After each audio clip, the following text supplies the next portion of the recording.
If you've clicked this video, you've decided to educate yourself with the wonderful world of combat, and for that, I congratulate you. If you haven't watched the other 3 videos, then I do recommend that.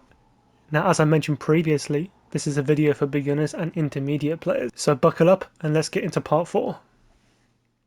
Tip 66. Now for the first tip of this video, this tip is mainly aimed at the people who have just started GTA. If you want to have a fair advantage in combat, you need to maximise your shooting.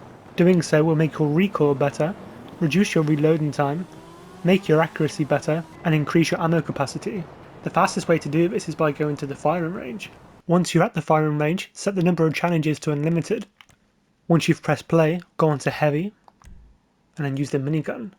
And you can go for any of these challenges, but I do think the first one is better. Even if you shoot the wrong targets, it's completely fine, and your shooting skill will still progress. Now if you keep repeating this will still take about 30 minutes to 1 hour, but it's by far the fastest method.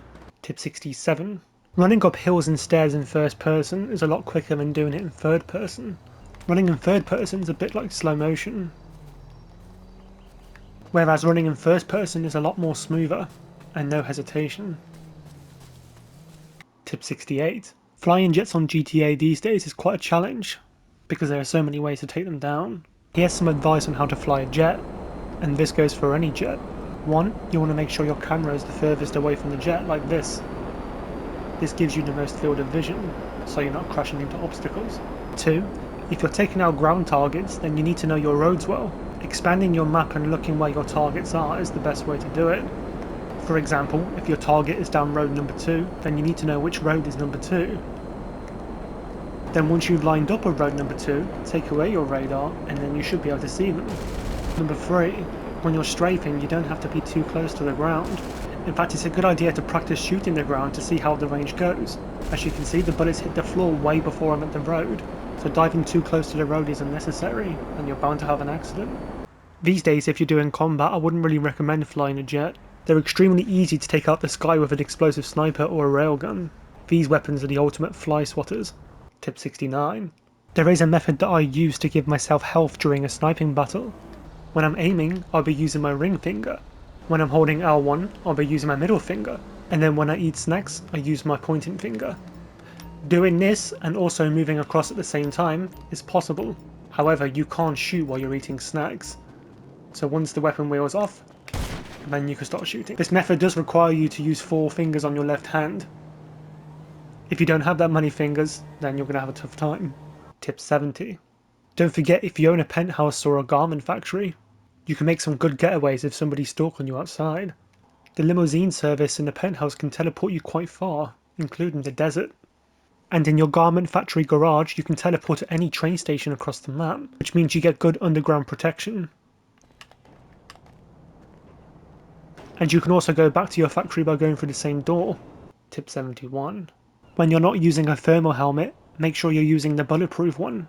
Bulletproof helmets, combat helmets, and biker helmets protect you from a one-shot headshot, so protect your head at all costs. Tip 72. Now for the age-old question, chaff or flare? Now the answer to your question is both. I recommend using chaff on oppressors and helicopters, and I recommend putting flares on planes, or majority of the planes. Most people in combat overlook chaff because they're not quite sure how it works. In order to use chaff effectively, you need to use it before somebody locks onto you. If you use it when somebody's already locked onto you, then it's too late. Using chaff will stop them locking onto you for about 5 to 8 seconds, which should be enough time to either get them back or make a getaway. Tip 73. Custom loadouts are really important. Most of your businesses or apartments will have a weapons locker where you can customize your loadouts as you please. Obviously what you want in your loadout is completely up to you, but I will show you mine.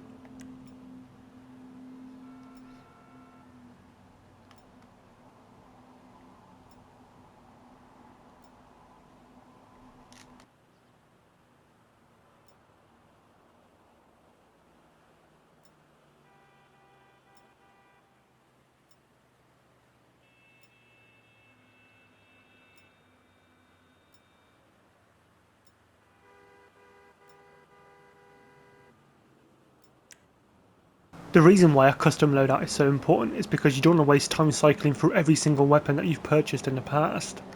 Doing so will slow you down massively, and have a huge disadvantage on your combat. Tip 74. When you're fighting, it's important to wear outfits that don't make you stick out like a sore thumb. Wear something bright in the day and something dark in the night. When I'm in combat, I do better against players who are wearing the wrong colours in certain areas. So next time you bring your unicorn outfit to a gunfight, think again. Tip 75. Vehicles like the Buffalo STX and the Coquette D5 have bulletproof windows. As I mentioned in my previous video about the sticky bomb throwers, you can be an annoying arsehole if you want to do the same thing. What you want to do is that you want to make sure that your driving window is not facing the person, otherwise they'll be able to shoot you straight away.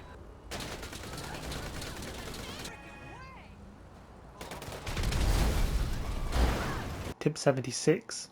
Back in the day, the Kuruma Armoured was one of the best vehicles in the game, and there is still a useful tip you can know about this car today. Even if you're a passenger or a driver, you can shoot from all directions in the Kuruma, giving you a lot of shooting flexibility.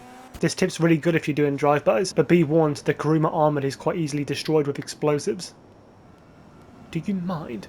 Tip 77. If you do notice somebody driving at you at full speed, just put a sticky bomb on the floor and then blow it up when they come right next to you. You'll kill yourself, but also kill the player in the process. Most vehicles these days are well equipped with armour, so sometimes one explosive won't do it. But if the griefer can't kill you, they're probably getting mad. Tip 78. The jetpack is a really good escape artist against most rockets, especially the Oppressor Mark II. As long as you keep flying straight, they won't be able to take you down. The jetpack has a very unique hitbox, which makes it absolutely satisfying when Oppressor Mark IIs are wasting all their rockets. Also, if it does get a bit crazy, you can always use chaff. Tip 79. When you're fighting a griefer, there's nothing worse than watching them kill themselves all the time. Even when you're not being a griefer, this can be quite frustrating. Some griefers like to put sticky bombs on the floor, and they like to camp next to it while they're sniping. This is so when their health goes low, they can quickly blow themselves up. If you notice a griefer doing this, you can shoot a sticky bomb and blow them up, and it will count as your kill.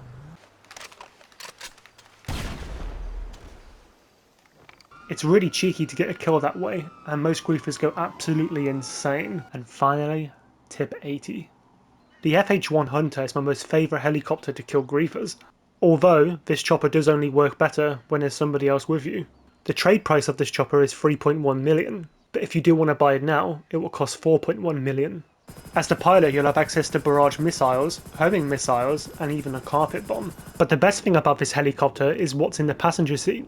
The helicopter passenger's gun is a one-hit kill.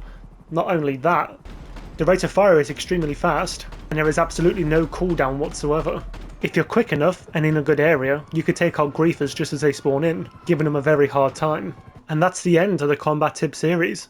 80 combat tips packed up into 4 videos. If any of you have any good ideas what tutorials I can do next, I would really love it if you can comment below. Also, if you found my video informative, or even if you enjoyed it, I would appreciate it if you liked and subscribed. I really appreciate everybody from the last 3 videos who have commented showing their support, and I will most definitely see you in the next one.